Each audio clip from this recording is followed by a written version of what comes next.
Ethan Miller was a 32-year-old architect living in Boston, Massachusetts. With a degree from MIT and a rising career, Ethan's life was built upon the foundations of physics, mathematics, and sharp logic. He was the quintessential American skeptic, someone who believed every mystery could be solved through scientific reasoning, and that demons were merely the products of a tired or ignorant mind. To Ethan, ghost storytellers were simply people who hadn't yet learned to accept rational explanations. Ethan's apartment was part of a new, modern, and immaculate complex, utterly devoid of any sinister history. It was a minimalist space with hardwood floors, perfectly soundproof windows, and flawless climate control.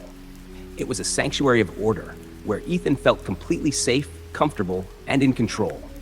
That feeling to him was the natural state of a rational adult. On a perfectly ordinary Thursday evening, Ethan was relaxing after dinner, reading a book on structural engineering. The washing machine had chimed its completion about 10 minutes earlier, and now the apartment was steeped in deep silence. Only the soft hum of the air conditioner remained. Ethan closed his book and set it on the nightstand. Tired after a long day's work, he pulled the heavy comforter over himself and tried to drift into sleep. That was when the first touch happened. It began with a sound so faint it was almost imperceptible. A soft rustling, like a mouse nibbling on paper, or something light being dragged gently across the wooden floor. The noise came from an indeterminate place, but seemed to be from under his bed. Ethan's eyes opened instantly. He held his breath and listened. He frowned. Draft? Or maybe something fell in the living room? He stayed still for another minute. Silence. Absolute silence. He must have imagined it. The apartment was well built, though nothing was perfect. Wood still expanded. He was an architect. He knew that. He turned over, trying to find sleep again. A few minutes later, the sound returned. This time it was clearer, too distinct to be brushed off as imagination. It was a scraping sound, as if a fingernail or something sharp was gliding slowly, deliberately, in an arc across the wooden surface beneath his mattress. Ethan inhaled deeply. Curiosity, mixed with faint irritation, planted the first seed of unease. It couldn't be a mouse. The flooring was sealed. He switched on the bedside lamp. The warm yellow glow made the room appear cozy and normal. Slowly, he sat up and glanced at the narrow gap between the sheets and the floor. It was pitch black. He got out of bed. He wasn't afraid, just annoyed. He was convinced it was some structural issue or minor defect that needed attention. He crouched down, eyes scanning. Taking his phone, he turned on the flashlight and shone it under the bed. His large frame bed left a clean, open space beneath. Nothing. Only a bit of dust and a single marble he didn't remember owning.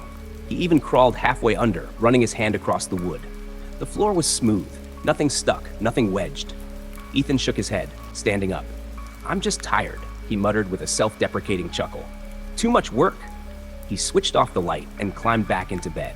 Lying on his back, he tried to steady his breathing. The silence returned, yet the earlier sense of security had been disturbed. Ethan no longer felt entirely at ease.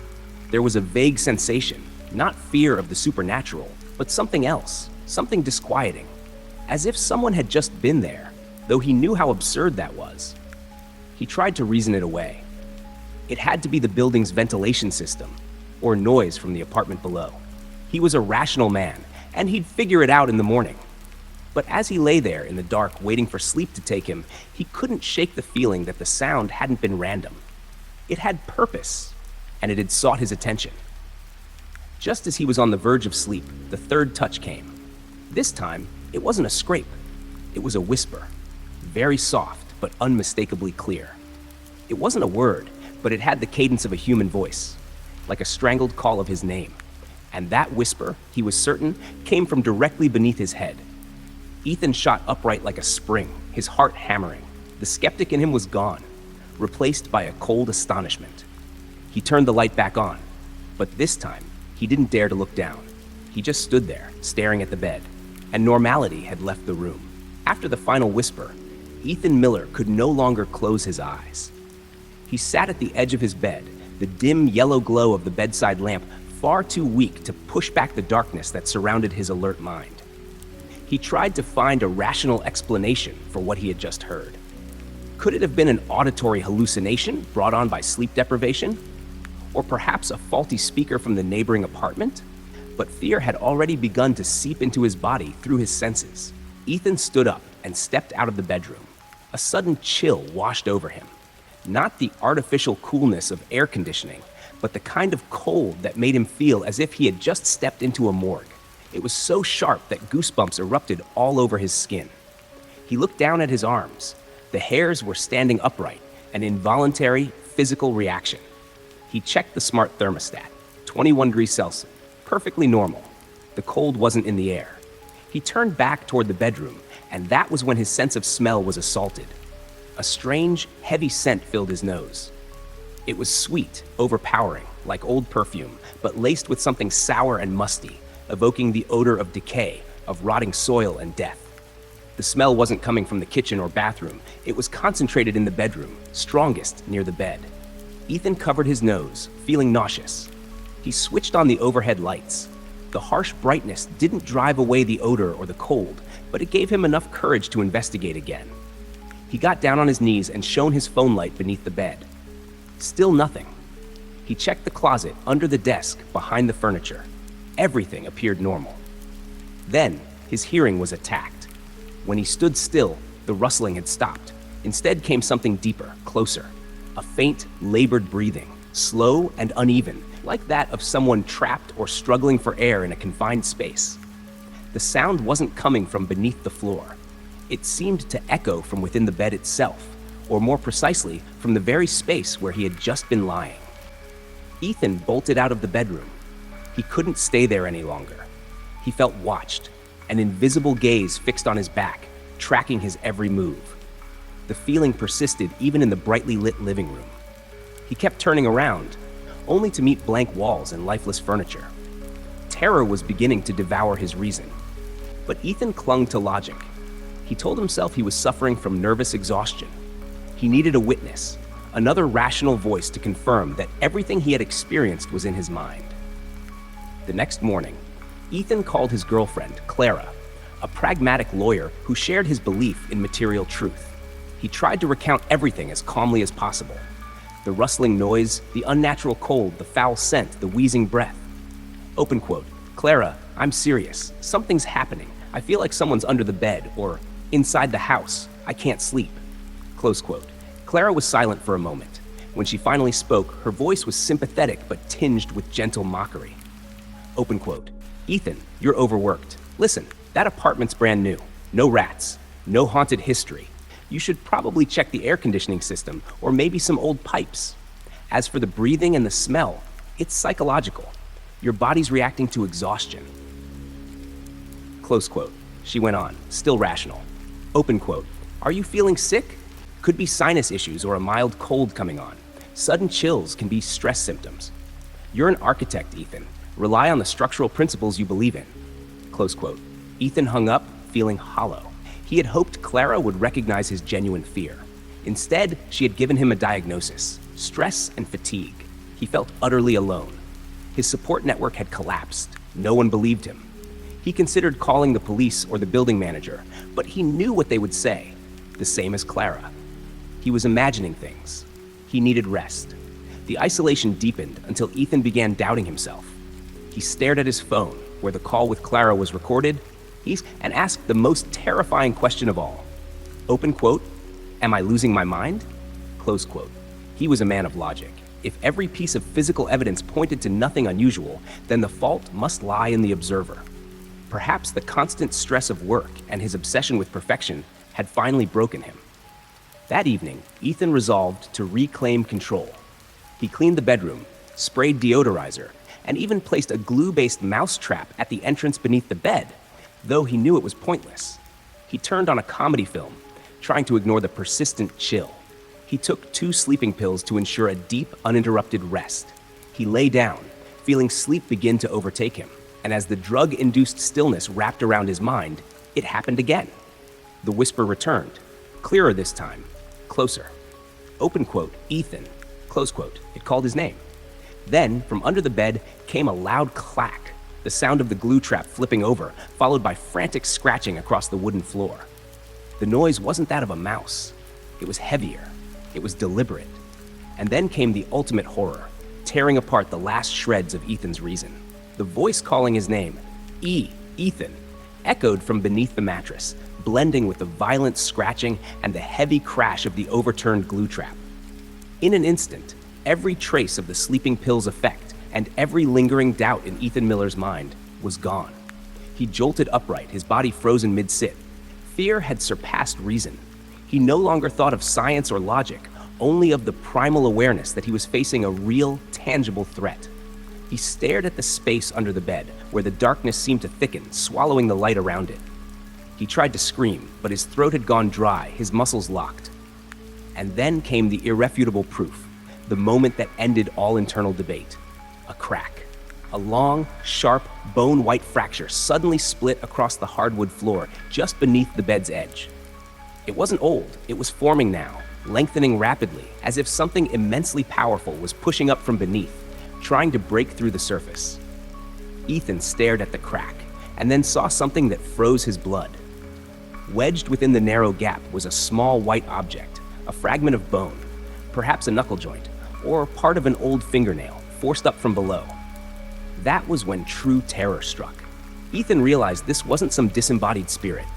This thing could interact physically. It was strong enough to fracture the structure of his modern apartment, and it was trying to come up. In that instant, a ghostly shape appeared. It lasted less than a second, a fleeting, frozen moment of clarity.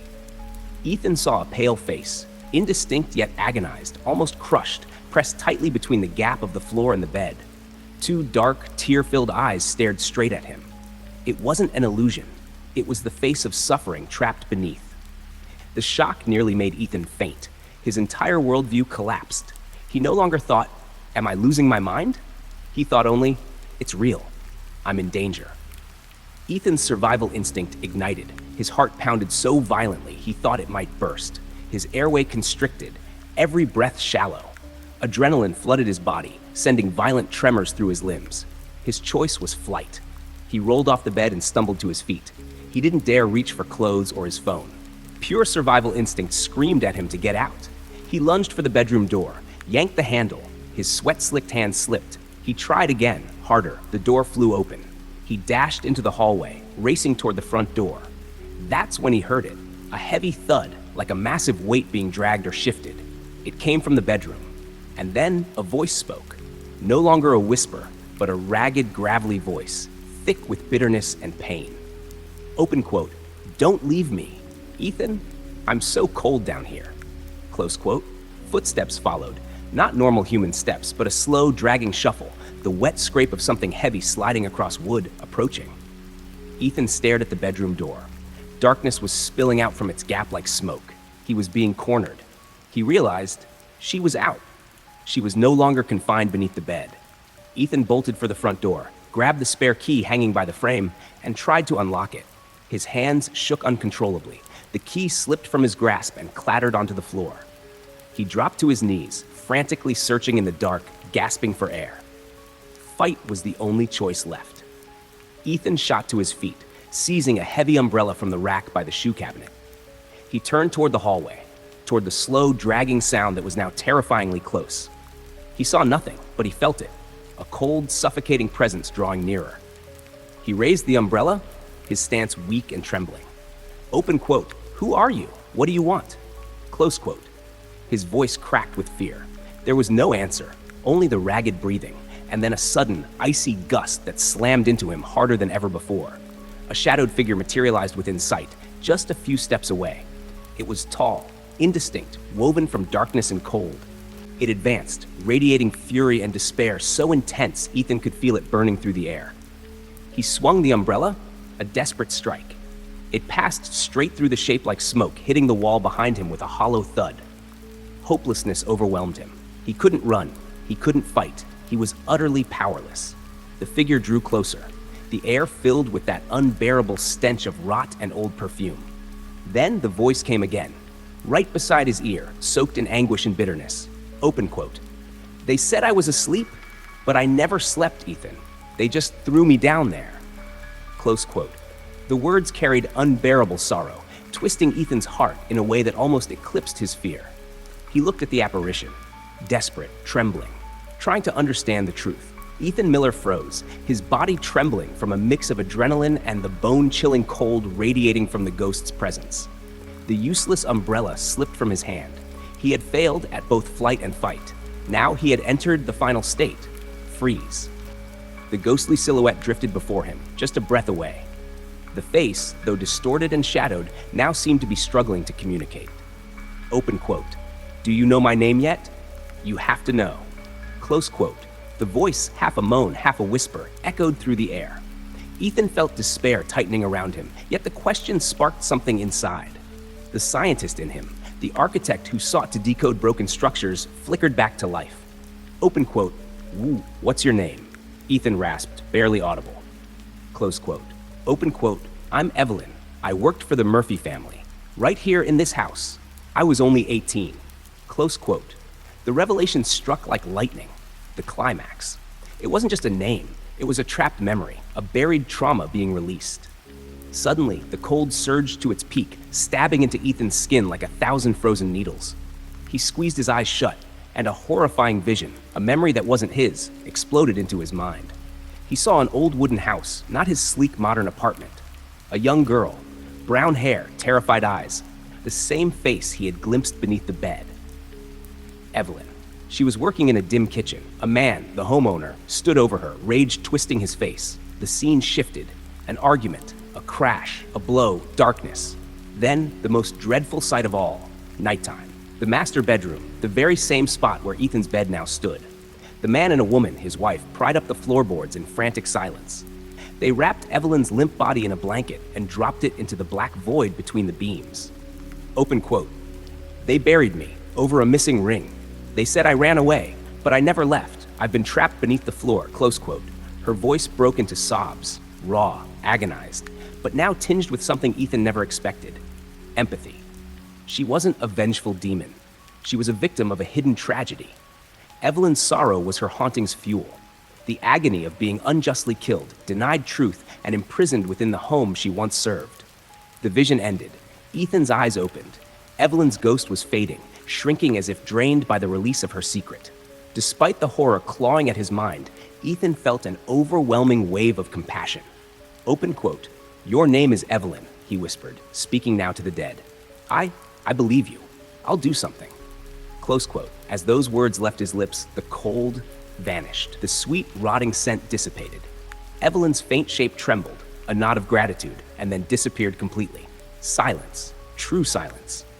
Ethan collapsed to the floor, exhausted, terrified, yet strangely relieved. The physical haunting was over. Aftermath and the scar. Weeks later, Ethan had moved out of the apartment. He spent all his savings hiring a private investigation team and even an archaeological expert to examine the floor. He never mentioned ghosts. He only said he believed there might be buried evidence of an old crime. Eventually, the authorities found what he had been searching for. Beneath the layers of refurbished hardwood, sealed between two main beams, lay the decomposed remains of a young woman and a tiny silver ring. Old police files were reopened. Ethan's unbelievable story had solved a murder nearly a century old. Evelyn was finally freed. But for Ethan, peace never returned. The haunting had ended, but the psychological scars remained. He had paid the price for knowing too much. He was no longer a skeptic. He had seen what existed beyond logic, and it had carved a permanent mark on his soul. Ethan moved to a small town, into a single-story house. No bed frames, no basement, no empty spaces. He couldn't sleep. When he did, nightmares came, of dark wood and the smell of damp earth. He developed mild paranoia, checking doors and windows dozens of times each night. And every creak of the house, every whisper of wind made his heart race. He couldn't bear silence anymore, because silence was when the whispers returned. Ethan's final emotion wasn't victory. He had freed Evelyn, but destroyed himself in the process. He no longer felt safe or comfortable or sure of anything. He accepted that the world wasn't just equations and physics. There were things beyond reason, and souls, once freed from one place, still lingered. He knew Evelyn was gone, but the experience had opened a door in his mind, a door that couldn't be closed. Now he could sense what others couldn't. One night, while watching TV in his new home, Ethan heard a faint rustling sound. Not from under the floor, from inside the wall beside him. He stopped. He wasn't as afraid this time, but he knew what it meant. He stood up, touched the wall, cold. Then, a soft moan, barely audible, not Evelyn's voice, someone else. And Ethan understood the final warning. Open quote. Once you've opened that door, you can never close it. Close quote. He was no longer haunted by Evelyn. He had become a psychic beacon, a magnet for souls desperate to be heard. Ethan looked out the window, into the dark. He lived in fear, knowing that out there somewhere, other spirits were waiting, and one of them, soon enough, would whisper his name. Ethan Miller's newfound peace in his one-story house on the outskirts of small-town Seattle was shattered the very night he realized he had become a psychic beacon. The faint moaning from inside the wall wasn't Evelyn. It was something else. Another presence, another ghost that had sensed his heightened sensitivity. But this time, Ethan had learned. He no longer froze in terror. He acted. He left the house immediately. He sold it within a week, taking a heavy loss, knowing that trying to decode this new tragedy would drag him back into the spiral of paranoia and exhaustion that had nearly destroyed him before. He relocated to Portland, Oregon, hoping that the bustling energy of a new city would dull his perception. He rented an apartment on the third floor of a modern concrete and steel building, the kind of place he believed had no hidden spaces or rotting wooden floors to bury secrets. But peace never followed him. Ethan no longer doubted the existence of the supernatural, and that certainty isolated him completely. He couldn't share his story with anyone. He lived like an outcast, a man who stared too long into corners, straining to hear sounds no one else could. The new ghost began to hunt him more subtly. The threat no longer came as violent scratching or loud thuds. It became a psychological siege, slow, relentless, eroding his sanity piece by piece. The feeling of being watched became constant. Ethan lived beneath an invisible net. Whenever he was alone, he felt someone standing directly behind him, so close that his neck muscles spasmed from tension. He stopped looking into mirrors in the dark, afraid he'd see another face staring back. Digital interference. This spirit understood technology, not through messages like Evelyn, but through images. When Ethan photographed his living room, faint gray shapes appeared at the edges of the frame. Never clear, never centered, just enough to confirm he wasn't alone. When he tried to enhance the images, the shapes vanished. Escalating auditory hallucination. The whispers from Seattle had evolved into a new signature sound, a child's steady sobbing. It came every night at 3 a.m., lasting 3 minutes. It didn't echo through the air. It came from inside his headphones, even when they weren't plugged into anything. Ethan threw all his headphones away. Physical interaction. This ghost didn't try to rise from beneath the floor. It found ways to interfere with his world. His car keys, wallet, and phone began disappearing, only to reappear hours later in impossible places. The car keys in the fridge, the phone under his pillow. One afternoon, while reaching for a mug in the kitchen, he heard a clatter. He turned and saw a kitchen knife had shifted from the wooden block, lying flat on the counter, its blade pointing directly at him. It wasn't a direct attempt to kill. It was a message. Open quote, "I can touch you. I can hurt you." Close quote. Living under constant panic, Ethan began to show signs of acute stress disorder. He couldn't hold a job. During video meetings, he would suddenly freeze, eyes darting toward unseen corners, listening to cries only he could hear. He isolated himself completely, rejecting calls and messages from David and Clara, long estranged. He didn't seek help. He knew no one would believe him. He was consumed by despair. Ethan began to wonder if this ghost sought release, or if it existed only to torture. The confrontation. One night, Ethan sat on the floor, facing the concrete wall. He decided to confront it. Open quote. "Who are you?" he said, his voice rough from weeks of sleepless tension. "What do you want from me? I freed Evelyn. I don't owe you anything." Close quote. The temperature plummeted. Lights flickered. Every object in the room went still. Only the cold remained. Then, from the TV speakers, though the TV was off, came a voice. Not a child's cry. A man's voice. Deep, heavy, calculated. Open quote. "We need you, Ethan. We need you to listen. They are all here. You open the door." Close quote. The voice carried no pain, no sorrow, only authority, and Ethan understood. Evelyn had been a single, lost soul. But this was a collective. Open quote.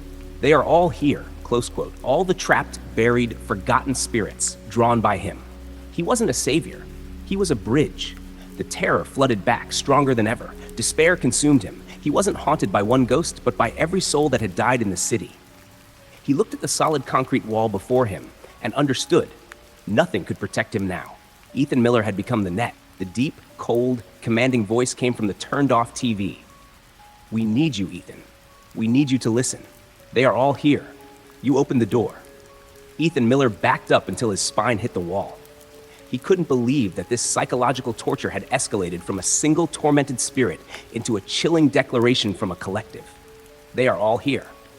That meant every ghost story, every buried tragedy in the area was now converging on him.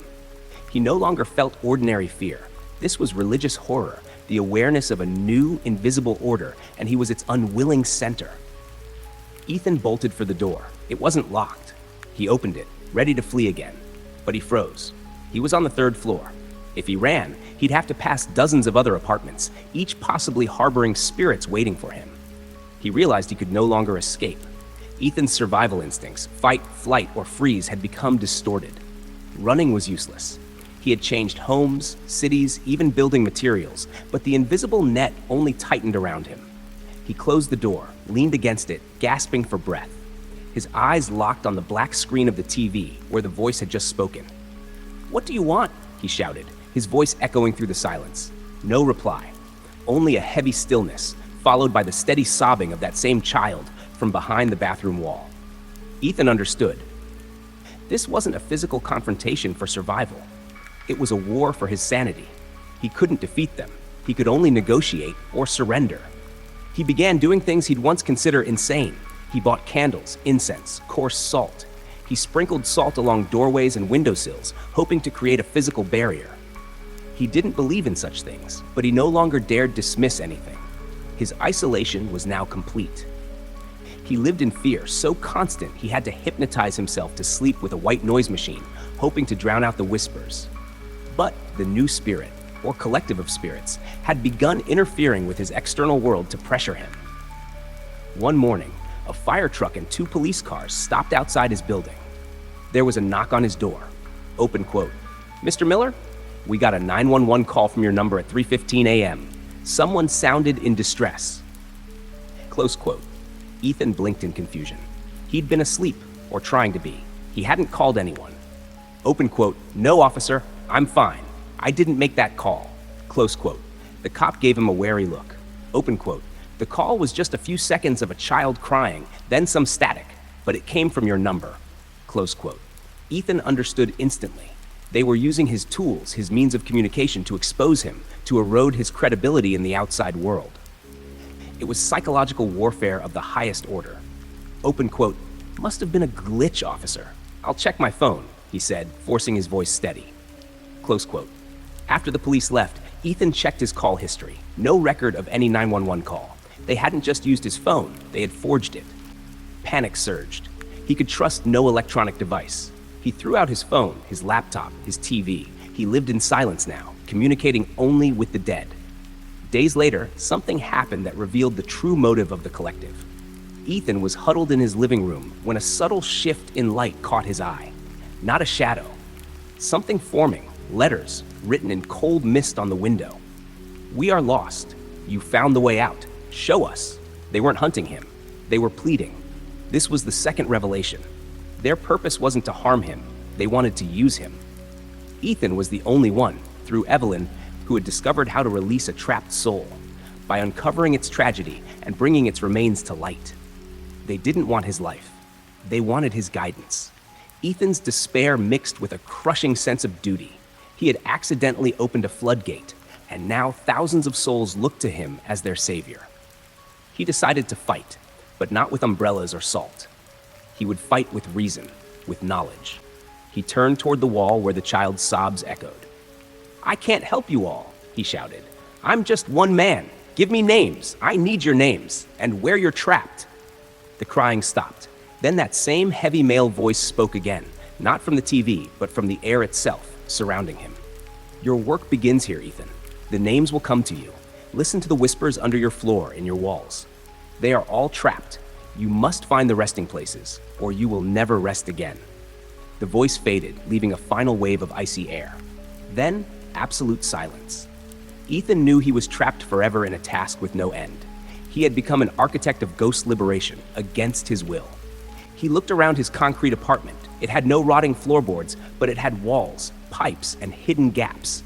And in each of those gaps could be another Evelyn, another forgotten soul waiting. Ethan no longer felt safe. He accepted now that some things lie beyond reason. And those spirits, they were still there, somewhere around him. And he knew, with bone-deep certainty, his work had truly begun. After receiving the cold warning from the collective of spirits, you must find their resting places, or you will never rest again. Ethan Miller had no choice but to accept his new role. He had become a medium, a liberator of spiritual prisoners, forced to use his knowledge of architecture and logic to resolve supernatural tragedies. The concrete apartment in Portland was not his fortress, it was his workspace. He began with research. Ethan spent the last of his savings acquiring digital archives, land records, and old construction reports. He wasn't looking for murders, but for anomalies in construction history. Houses demolished too quickly, foundations poured in strange ways, or unexplained fires. He believed that where there was sudden destruction or concealment, there might be a trapped soul. His work became consumed by architectural obsession. Ethan began drawing blueprints of old homes in the area, analyzing beams, floors, and walls as if searching for structural flaws. He believed, like Evelyn, that the dead were trapped in the spatial voids unseen by the living, the hollows between walls, beneath paint, or buried in compacted clay. He had grown hypersensitive to whispers and sound patterns. One night, while examining an old map of a historic district, he heard a faint, rhythmic clicking from the wall beside him. It was a dry, sharp sound, metal tapping against brick. He approached the wall and whispered, "Who are you? What do you want?" The clicking stopped. Instead, a sudden chill swept through the room, followed by the weeping of an old woman. Open quote, "My jewelry, my locket, they took my locket, and they bricked me in." Close quote. That information was the key. Ethan understood. The spirit wanted justice, or simply the return of what was hers. He spent a week digging through the property's history. He discovered that an old mansion had burned down on that very site in 1941, owned by a wealthy, reclusive woman named Martha. The fire had been ruled an accident, though no one ever saw her leave the house. Another buried murder, another forgotten soul. With help from a local historian, to whom Ethan only said he was studying wartime architectural techniques, he confirmed that a section of his apartment building's wall had been constructed directly over the foundation of the old mansion's fireplace. Then Ethan made his boldest move since leaving Vancouver. He hired a team of builders, pretending he wanted a decorative wall niche. He directed them to cut into the concrete section built over the old fireplace. As they worked, Ethan stood by, the air growing colder, the faint smell of burnt smoke filling the room. Finally, when the modern layer of concrete gave way, they hit older brickwork. And behind the last few bricks, they uncovered a small, dark cavity. Inside, no bones, but a small, scorched metal box covered in ash and mortar. Ethan told the workers to stop. He pried open the box himself. Inside, amid the soot, lay a gold locket, blackened but intact. The moment Ethan touched it, a wave of freezing air enveloped him, followed by a profound sense of relief. It wasn't his emotion, it was Martha's. Open quote, "Thank you, Ethan. Thank you for listening," close quote. Her voice, faint but filled with gratitude, echoed once, then faded completely. Martha's spirit had found peace, and the invisible net that bound Ethan's world loosened. Just a little. After this event, Ethan was no longer entirely hopeless. He had found a terrifying purpose in his life. He was no longer the victim, he was a vessel. But the price was unbearable. Ethan no longer knew how to live a normal life. He felt calm only when he was working. He became so obsessed with architectural analysis that he carried blueprints and measuring tools everywhere he went. He didn't date. He had no friends. To everyone else, he was just a strange man. An architect haunted by history and by the destruction hidden within walls. A few weeks later, while researching a new project, a modern apartment complex being built over the grounds of a 19th century labor camp, Ethan received another message. He was sitting in his apartment when every light flickered at once.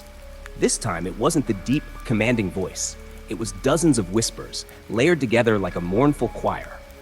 Open quote, "More, more, we are waiting. The ground is full. "The work never ends, Ethan. Never." Close quote. The warning was clearer than ever before. Ethan had opened the door for Evelyn, and in doing so, he had unleashed not one spirit, but a torrent of trapped souls. He had confirmed 2 names, Evelyn and Martha, but there were countless others. Ethan lowered his head onto his desk, surrounded by old maps and construction records. He looked at his hands. He had touched Martha's locket. He had touched Evelyn's bones. He had become a man carrying the physical and psychological remnants of both worlds. He was the chosen one, cursed to hear the whispers beneath the floors, inside the walls, and under the concrete of the city itself. His work was not salvation. It was a life sentence, a prison built from paranoia and unbearable truth. Somewhere in the city, another ghost was waiting for him to find it. And he would have to, because Ethan Miller would never rest until his work was done. Ethan Miller no longer cared about escape. He had accepted his cursed role. He lived in cold resignation, knowing he had been sentenced to endless labor for the forgotten dead. The warning, "The work never ends, Ethan. Never," echoed in his mind like a death mantra. The psychological and physical toll had become severe. Ethan had lost a dangerous amount of weight, and his eyes carried the look of someone both exhausted and hypersensitive. He could no longer endure the meaningless chatter of the living. His life now revolved entirely around the dark truths buried beneath the surface. He began wearing a heavy metal bracelet, not for decoration, but to anchor himself to reality. He often felt his limbs grow unnaturally cold, and sometimes woke up with fresh bruises on his body, as if from the rough grasp of an unseen hand. He lived with the constant sensation that his body was a boundary under siege. His psychological decay manifested as chronic insomnia and obsessive spatial control. Every object in his apartment had to be placed in a precise position facing the wall, a desperate attempt to control at least the physical world. He had completely isolated himself because his life no longer belonged among the living. His isolation was shattered by a final warning, cruel and absolute. One evening, after freeing Martha's spirit, he heard the familiar clicking from the wall. It was Martha, reaching out one last time. Through the sound came a wave of emotion, gratitude, but also pity and fear. Then, the deep, collective voice of the spirits returned, not from the TV this time, but from Ethan's own mouth. He felt his lips move, but the words were not his. Open quote, "She is free, Ethan. You are not. You will build houses for us. You will draw maps for us. If you stop, we will make sure your name is whispered beneath the floors of your next home forever. You will be the next one trapped." Close quote. It was the final confirmation of the curse. He was not merely a liberator. He was a potential replacement. Ethan collapsed. He realized that his work was not about redemption, but survival. He had to keep working to avoid being buried himself, to keep his name from becoming the next whisper beneath someone else's bed. He became a living ghost, drifting from city to city, forever searching for structural anomalies only he could decode. He kept finding new names, new tragedies. Walter, a child abandoned in a drainage shaft. Rose, a woman locked in a secret chamber behind a wall. Each time he freed a soul, the relief lasted only hours before the next whisper began. Ethan's existence became a warning. There are prices to be paid for curiosity. He no longer felt safe. He had accepted that he was a tool, bound to the endless cycle of life and death belonging to others. On one final night in a completely new city, Ethan sat on the concrete floor, maps spread before him. He was too tired to move. He listened. This time it wasn't whispers, but a soft knock at the door. Ethan didn't react. He knew who it was. Another spirit had found him. He sighed, not in fear, but in endless exhaustion, and closed his eyes. Open quote, "Name?" He whispered into the dark. Close quote. He waited for the new name to come, knowing the work would never end, and that he would forever live in vigilant torment, haunted by whatever waited beneath the ground. The scar was his life.